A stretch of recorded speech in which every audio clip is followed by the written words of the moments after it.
It occupies my attention and efforts for so long, I become connected with it.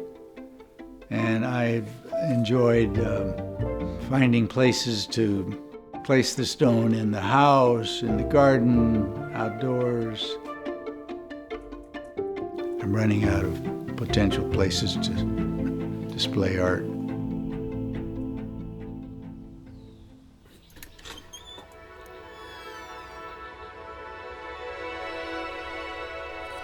During early parts of the Vietnam War, to be drafted, but then to be sent to a little hospital in Vicenza, Italy.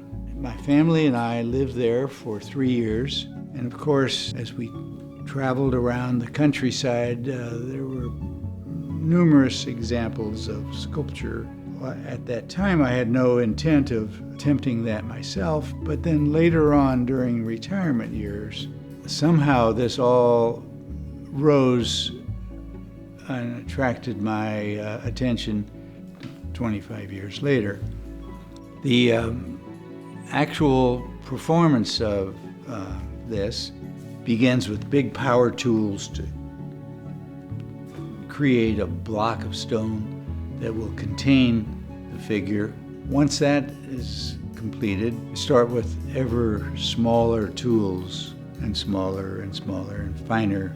Sometimes it's a mallet and a chisel. There are other occasions when I use power tools and pneumatic chisel to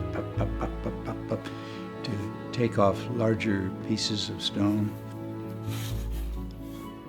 Perhaps the most important part is the final work involving sanding and making little wrinkles where there should be wrinkles, or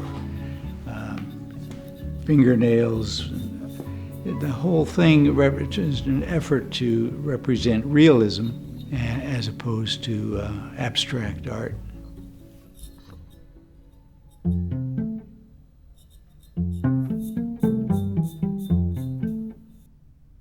I'm interested in the human body, perhaps because of my occupation as an orthopedic surgeon.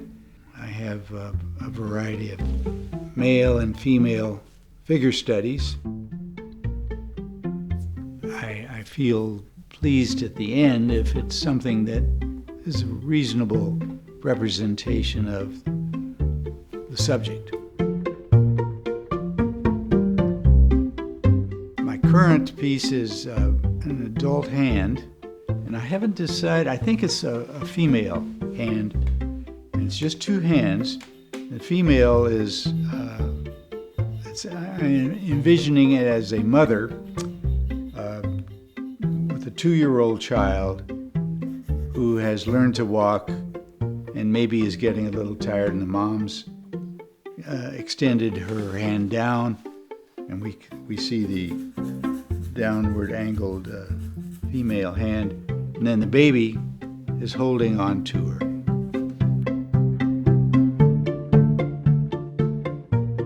I would encourage anybody who has slightest interest to consider something like this.